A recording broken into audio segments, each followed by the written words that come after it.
You are watching the Get Your Geek On podcast with Chuck, Robert, and Anthony.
All right, guys, and we want to welcome you to a very special edition of the Get Your Geek On podcast, our Artist Spotlight edition. We've been hyping this up for a few days, guys, and it is finally here. Robert and Chuck, as always, for the Get Your Geek On podcast, and coming to you with a very, very special guest. You've seen him in a wide variety of television shows. You've actually known him as that guy from that thing. He was in that movie about character. Oh, my gosh.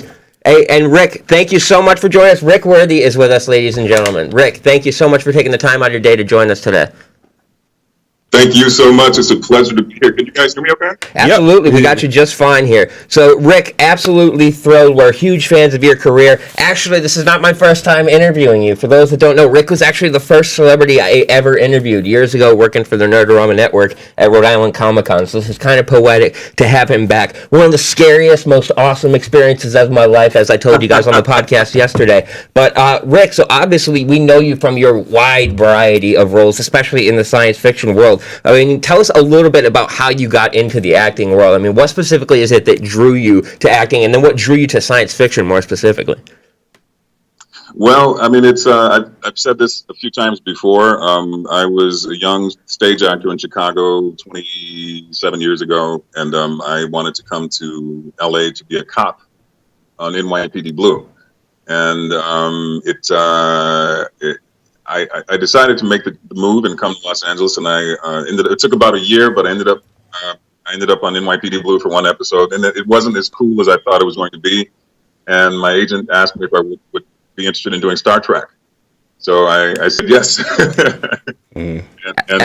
That's just crazy. I mean, what do you do when you get that offer, like Star Trek, something so iconic instantly, and like that you just come out and you're instantly boom, like that type of an iconic franchise is just put there right in front of you for an opportunity. Right.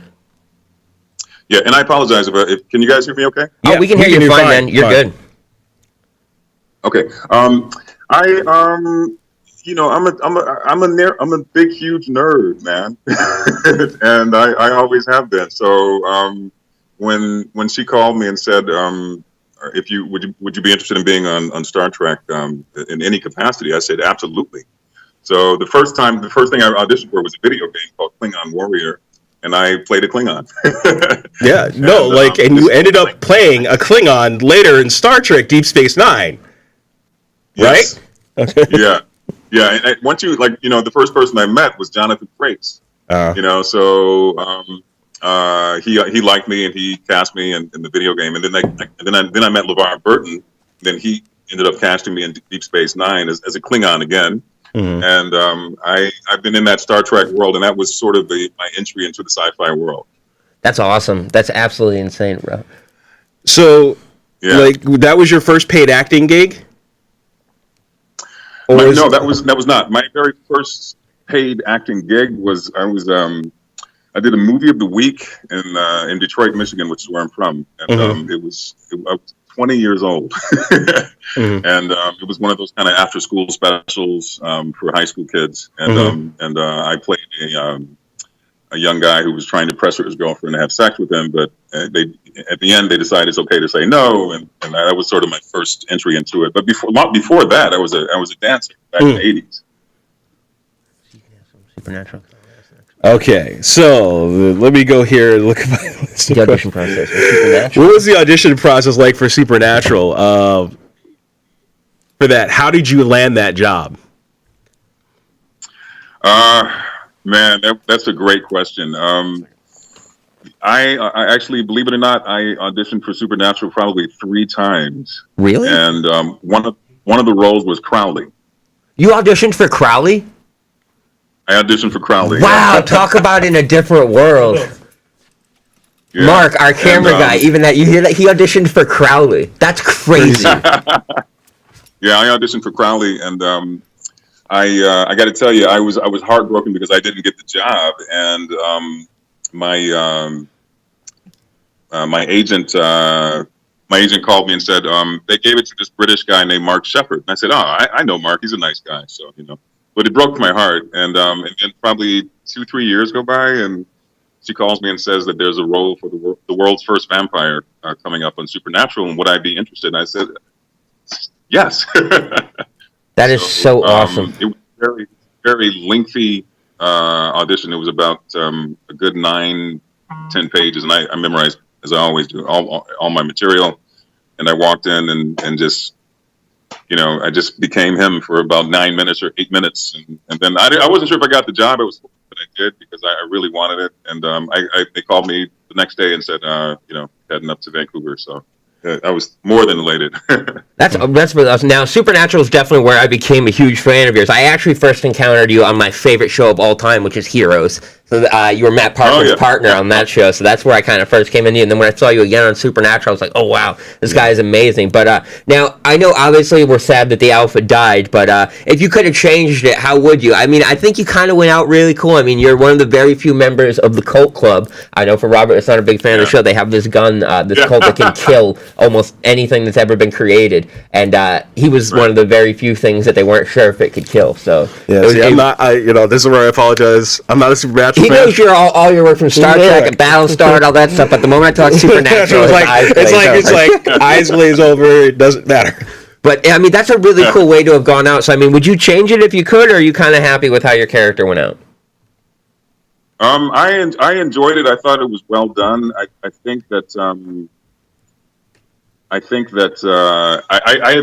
there's a lot. I have very strong feelings about Supernatural because I love it. I love the Alpha Vampire so much, and I think the thing that I loved it so much that I have been pretty much ever since season 7. I've been waiting to return back to Supernatural to have one last showdown with Sam and Dean Winchester, and that was a 5-year wait. That was a long time.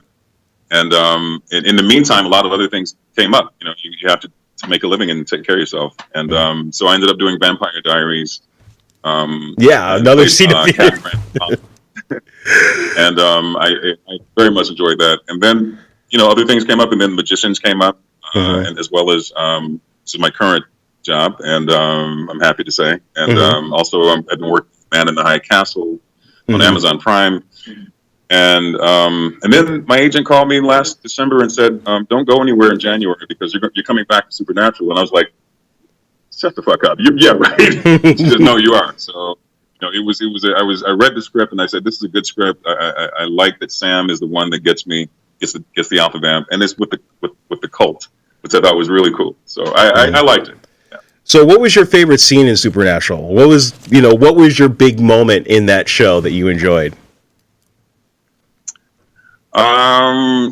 My favorite scene in Supernatural, I'm going to have to say probably I have a couple. I think the first time is when you see the Alpha Vamp in the chair. Everyone loves that, and I love it too. The first time you see it, he's just chained down in this cage, kind of like Hannibal Lecter.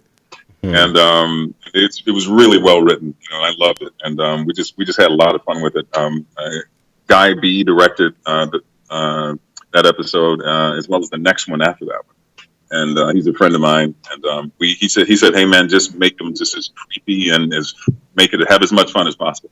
So that was great, and loved working with Dean and Jared. They're the best, and as well as the crew. I mean, they're just a lot of fun. So. They have a very well-oiled machine, and they know what they're doing, and it's a pleasure to be on their set. But I love that first scene. I love the second scene, and where the Alpha Vamp returns in season 7, and he's sitting in his house at the end of a very long, elegant table, and then the brothers Winchester come in and they ask him for some blood, and I thought that scene was really, that's a really awesome and then scene. Probably is the showdown with Sam and the Colt. I thought it was really, really well done. I couldn't picture everything until they said, well, the bullet's going to go really, really, really slow. It's going to go right through your forehead and then out the back. And I was like, oh, that sounds cool. Well, you know what is I actually bought it because you have the line there too. It's like you know that I'm one of the 5 things that gun can't kill, and I really thought you were, because that's one of the big mysteries on Supernatural is you don't know all 5 of the things that the gun can't kill. So I really bought it for a minute. I'm like, yes, he's not going anywhere, and then to see you bite it was a little bit devastating for me. But moving on to one of our fan questions that we have here for you, Rick. Alyssa asks, what was it like for you to wear the prosthetics for Supernatural, especially those nails? Yes.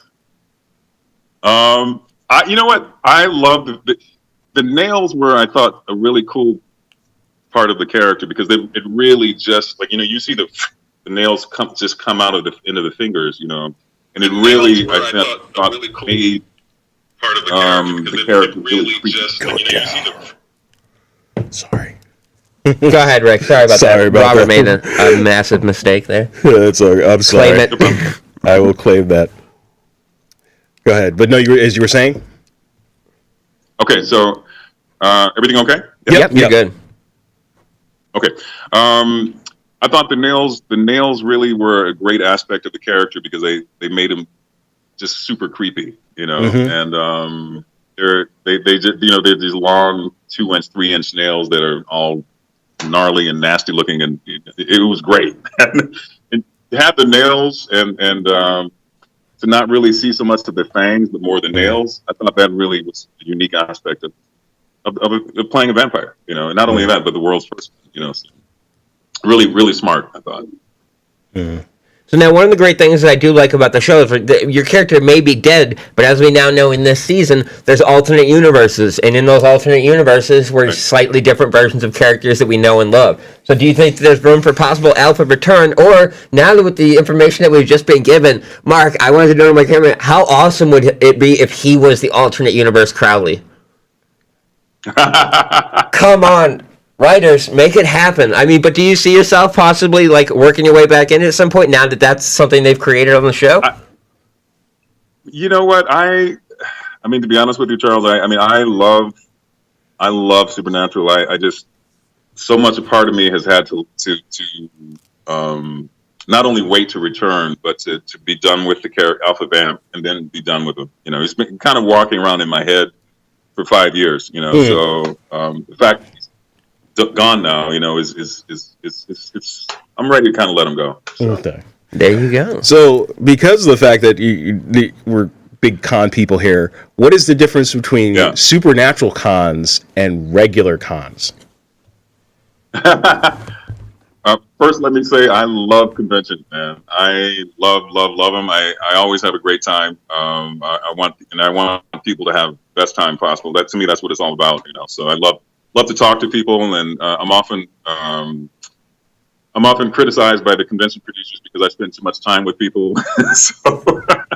and that, to me, that's how I like to do it. So the Supernatural conventions are a hell of a lot of fun. There's always karaoke night, which is a big part of the whole thing, and there is quite a bit of beer drinking and people hanging out and having a good time.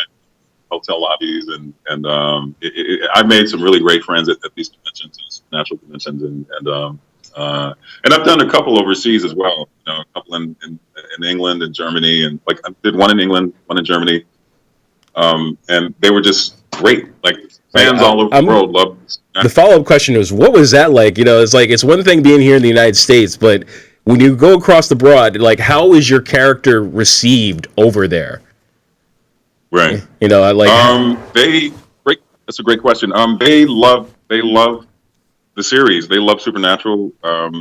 you could probably go anywhere in the world and find Supernatural fans. And that, to me, I thought that was so cool about. I've been part of some great fandoms: Star Trek, Oh yeah. Battlestar Galactica, and and right now, Magicians. But those Supernatural fans are unique in that they truly are like one big, huge, massive, dysfunctional family.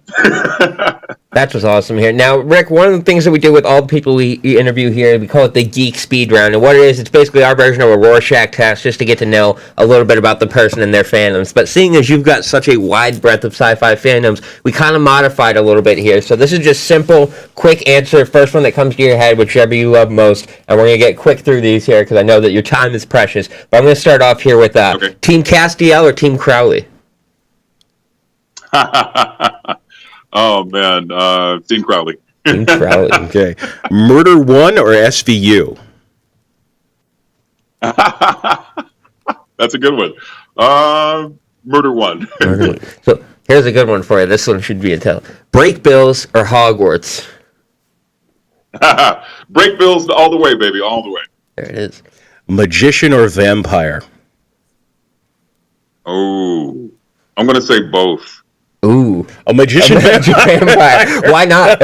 Why not? It's sci-fi. It's basically a magician who's a vampire. That just sounds like a really good B movie that you'd see on Sci-Fi at like 2 a.m.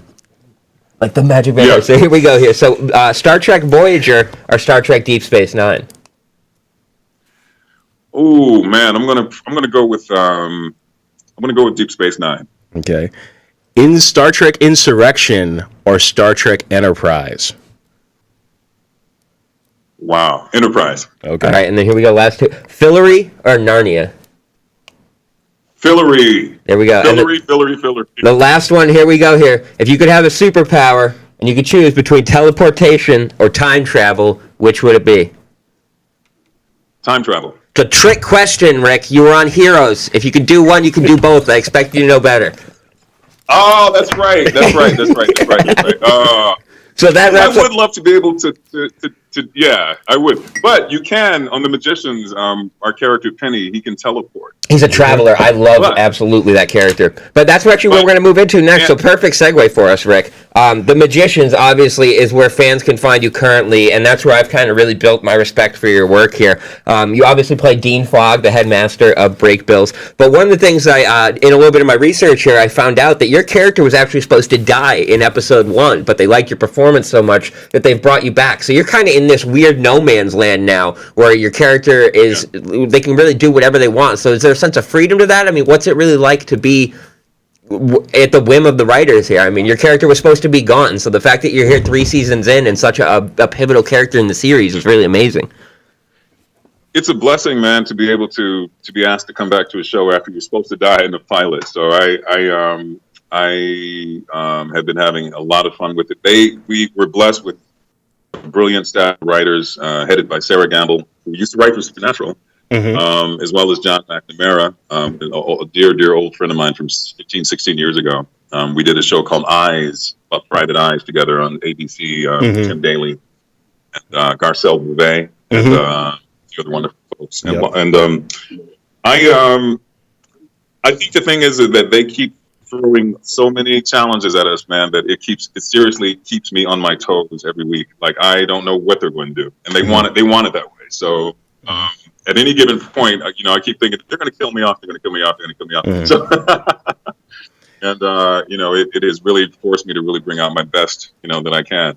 So, do you think that the show has to keep doing it? Sorry, every Wednesday night at 9 o'clock, 8 Central, and our episode 4 airs this coming Wednesday. So. Now, plug. No, right ahead, man. Plug away. That's what we're here for. Plug away. Do you think the fact that they allowed you to be uncensored on Sci-Fi, does that allow for better storytelling? You know what? I think in our case it does. But I've watched other series. You guys remember a Western called Deadwood? Yes. Yep. Ian McShane. Yeah. And it seemed like every 4 or 5. It seemed like every 3 sentences, someone was saying "fuck," and I thought it was kind of overdone.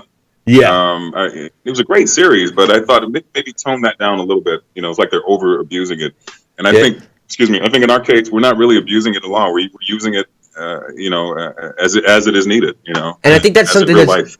I totally agree with that, and it really embraces some of the characters. For example, Elliot has one of the best lines of the season where he's being given his quest, and the first thing he says to the guy giving him the quest, he's like, "That sounds like something I might really fuck up." And it's like it's just a beautiful character moment. But it's just the little things that I really really love about the show that the uncensored storytelling is really great for. But one of the things that we do love about the show is the intricate tutting lessons. And I know you've probably been asked a million times what that's like, but I mean, did you ever see yourself learning from pop and lock dancers for a TV show?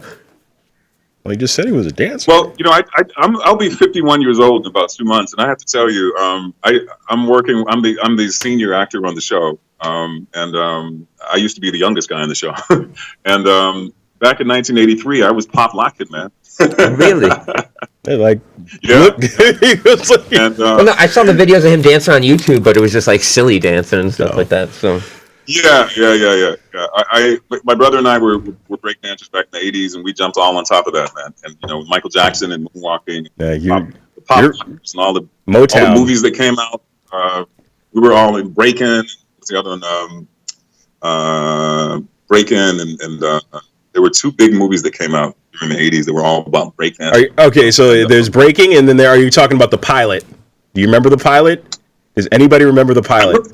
But there was also one. There was one with Shabba-Doo and Electric Boogaloo. That was based in Los Angeles. Yeah, it was like that was Breaking. That was Breaking 2. Yeah, Breaking 2, Electric Boogaloo. There was two Breaking movies, and then the one I always remember as a kid was the pilot because that was like the major one for me. Yeah. I remember there was one that was based in New York City as well, and there was like a big breakdance competition. But we basically, tutting is essentially dancing with our fingers, and we have been blessed with two guys, Kevin Lee, Paul Becker. They fly to Vancouver. Kevin is actually he's from China, but he moved to Vancouver to be a dancer. He was in dance school, and it is, I think, probably the best in his class because he can break dance. He can do everything, man. He's mostly self-taught, and Paul Becker, I believe, is from LA, and they bring these guys up and they show them, the episodes, and they give them the script, and they create personal sort of tutting spells for each of our characters, and I love it. It's just it's because it's like dancing to me, so it's really great. I think that's one of the key features of our show is that every time I do a convention, people say, "Can you show us how to tut?" So I love it. I love it, and I think we're going to probably see a lot more of that. Hopefully in season 4. All right. Well, one of the things that we do love is obviously the balance between comedy and drama on this show. But one of the great things about your character is you've actually been able to play somebody that's both sighted, somebody that's blind, and somebody that's very partially sighted. So that kind of deviation in character is very rare. So is there any specific challenges that come with that? Just trying to find the balance of it all, to be honest with you. I mean, it was the first time that I've had to play someone who was visually impaired, severely visually impaired. And the thing about the glasses, Dean Fogg's glasses, is that they're magically enchanted, which allows him to see just a little bit. For example, maybe just the outline of your hat or your face, or your hair, or that's about your shoulders. That's about all he can see. He can't really discern colors or anything. He just knows that you're standing there, but he can't see exactly all the features of who you are. He also knows the outline of the university campus very well because he essentially lives there. So, and his office. So I wanted to play with that without necessarily using a walking stick so much. But sometimes in this season, because all magic is gone, he's completely, and so that has been a big challenge for me. And I think it's playing very well.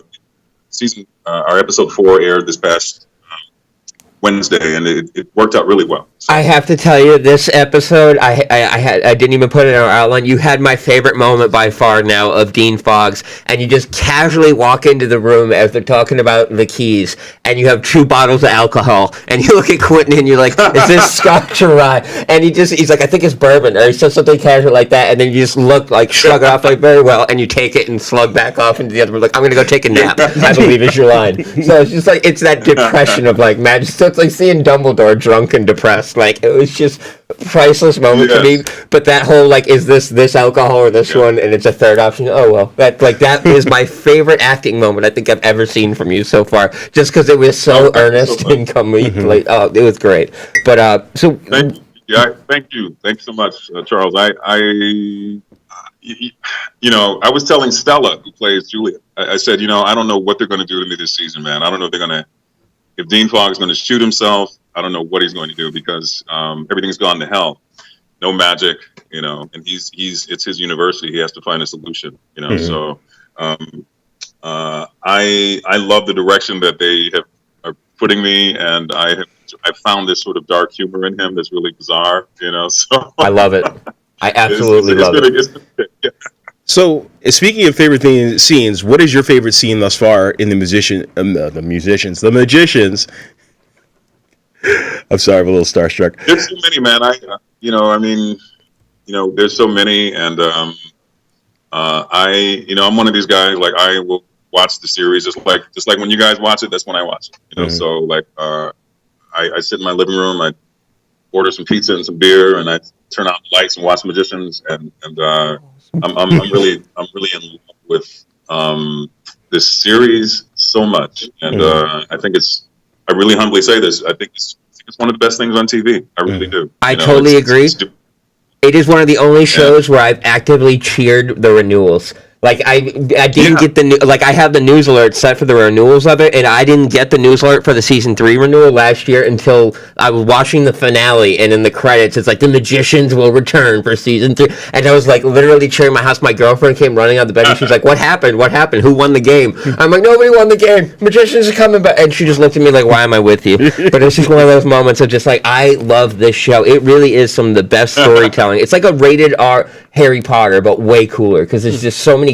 There's real consequences with this show, which you don't find on TV. Most TV feels very procedural, got to get to the point. They do great storytelling in their 10, 13 episode seasons. Like, it's just so well done. But one of the really things that we like is, obviously, there's so much they do with magic in this show. But Rick, what is the first thing you would do if magic was real? Not like what you would do to change, like the very first thing you would do if magic was real. Man, I would fix the world, man. I would heal the world from all the greed and sickness and poverty and homelessness. So it's like I'm a news junkie. I'll just tell you that I watch the news all the time, and I have the news feed on my phone. I keep my phone on 24/7, primarily because I have 2 senior citizen parents, and I need to make sure that if there's an emergency, that I'm in touch. I can completely understand. My mom is all, so it's like So I'm always and keeping my phone on means that I'm always getting alerts about something that just happened or this or that. And man, it seems like most of the stuff that we read about and watch on the news is just so. How many more bombings? How many more killings? How many more people dying of floods, starvation, all the horrible things happening in the world? So I would try to put a little magic into the world and make it a little bit a nicer place, So it really starts with yourself, So I'm not always in the best mood, and I know that, but I really try to treat people as, like the way I want to be treated. So.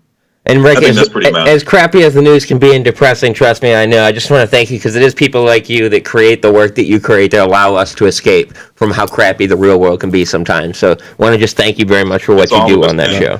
But Robert, I got a question for you. So were you a model student? And the second question is, would you make a terrible dean in real life? Was I a good student? Well, you were a model student in... Because you know what? I think I was a good student. Okay. I never got into any trouble or anything. I always considered myself Clark Kent. I'm an overgrown Boy Scout, and I tried it. Excuse me. I did the best I could in school, and I think I would say I was a good student.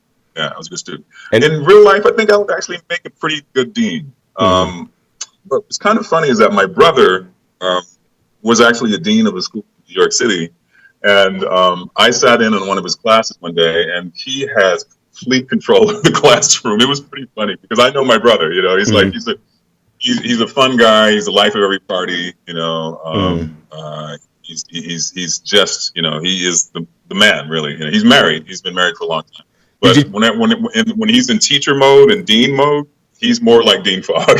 So that was going to be my exact next question. How much did you, like, knowing that experience and hearing that, did you take a little bit of your brother into the Dean Fogg character? I probably unconsciously took a little bit. Dean Fogg is one of the questions that someone asked me was like, why is Dean Fogg so mean? And I said, well, he has he's not necessarily mean to his students. There's a lot going on. Basically, essentially the salvation, essentially the weight of the world is on his shoulders. He needs to find a solution in order to literally save the world. And that's a tremendous, can you imagine that's waking up, having that as your, that's what I have to do today. I have to figure out how to save the world. I mean, that's a lot of pressure. And I think he's after so many time loops, I think he's just sort of at the point where it's like, I don't know what to do now, So, but underneath all of that sort of toughness is he's got a lot of love for his kids. He really does. And he really believes them, So they're all individually handpicked by him. He essentially is break bills. And no one comes to break bills without his sign off. So Quentin, Julia, Margot, Elliot, all the rest of the students, they all are there because of Dean Fogg. So I'm going to date loves them. I'm going to date myself with this reference right here, but there's a very Zordon vibe to Dean Fogg. Just assembled a bunch of dysfunctional teenagers to this great team. But one of the great things about this show is the depth of the different characters. I mean, obviously there's individual strengths to each one, but other than yourself, who is one of your favorite characters on the show? Who do you tend to gravitate toward? I very much love, I love Katie. I think there's something about her that's, I think they're all great. Let me just first say that. I truly mean that. They're all individually, it's cast perfectly, I think, which isn't always the case. Agreed. You're lucky if you get the right cast, and that's kind of half your job as a filmmaker, is assembling the right cast, and each actor plays the right role that they're supposed to play. In fact, Hale told me he initially auditioned for Penny, but he called his agent and said that he really wanted to play the role of Elliot because he thought that was a better role. So he did, and he got the role. He got the job. So everyone is supposed to play the one they're supposed to play. And I think that there's something. Maybe it's just me. I'm sort of drawn to tough female characters, like Sarah Connor in The Terminator. That's a tough female character. I love that kind of woman. And I think Katie is that sort of tough person who is so sweet, and lovely, and gorgeous, and all that. But she will give you a right cross if need be. And that to me is something that's so. Great. I think Jade Taylor is an exceptional actress, and she plays it extremely well. I very much love Julia as well, she's so much I want to tell you about next few episodes, but I can't. So damn it, that was my next question. If there's anything you can tell us, like, do you understand? I'm hanging on the edge of my seat because this season is so crazy with Magic being gone and the consequences for everything, and now literally like break bills being up for sale. Like, I feel like my marriage is on the brink of divorce, and I just can't wait to see what's gonna happen. Like, is the counseling gonna work? Is it gonna work? Like, is Dad really coming back to take me to the fair? Like it's just very suspenseful moment. So obviously, I know there's not much that you can tell us, but as we get you out of here, Rick, first of all, I just want to say thank you again so much for taking the time to answer our questions. It's been absolutely huge to have you back. I'm really, really excited to see what you're going to do with the character. But can you tell us anything about any upcoming projects you have, any appearances, or where fans can find you? We're on hiatus right now, and we have been told to enjoy the hell out of it. So, so that's what I'm doing, man. And I know some of the actors are in Paris at the moment, and at a convention called Paris Manga, and people are traveling around and hanging out with family and friends, and I'm kind of doing the same thing at the moment. I'm in LA at the moment, just handling some business, but I'm trying to enjoy a bit of the sunshine out there as well. No, please don't show that. No. There's a swimming pool out there, but there's nobody in it. So because it's like 20 degrees here in the Northeast. Yeah, I know. Yeah, but I will be in that cold climate in a few days because I'm heading back east to go visit family. So I'll probably end up in New York for a couple of days. I'm working on The Man in the High Castle on Amazon Prime. I keep hearing different start dates for the premiere. I thought it was going to be January 20th, but I think they pushed it ahead into February for some reason. So that's Amazon Prime season 3. I play Lem Washington, freedom fighter, and I don't know if you guys have seen Men in the High Castle. Yeah, I love that they're getting into alternate universes this season. So yeah, and it's a very, very good show. I'm just just happy to be a part of it. I really am. I will tell you that my role in this season isn't so huge as it was last season. All the Resistance fighters were a big part of the story last year. This year they're going into different universes, different outlays and things. So, I basically I'm trying to. My main thing right now is just take care of myself and family, and my dog Buddy just turned 11, and plan out where the hell I'm going to be for my 51st birthday in March. So hopefully somewhere with the Spanish people. Well, happy early birthday, my friend, and make sure all of you guys check out The Magicians every Wednesday night, and make sure you get Magicians Season 1 and 2 on DVD. They're right there in front of you. Can't wait to add Rick's headshot to my book of fame from the people we've had on the show here so far. But, Rick, we're going to let you get out of here, my friend. I want to seriously thank you for your time. Yes, thank Hopefully you so we can much. have you on again sometime. It has been an absolute pleasure, and I know the fans have absolutely loved it. So we'll let you go, but seriously, thank you guys so much. That's going to wrap things up for Get Your Geek On this week, guys. I've been Chuck Kiwacz. I'm Robert Dokes. Thank you so much to Rick Worthy, and make sure you guys check out The Magicians every week. Check out all of his great work, Supernatural, Star Trek, you name it. This guy has done it in the sci-fi world, so if you're a nerd, check him out. So we're going to let everybody go here. Have yourselves a week.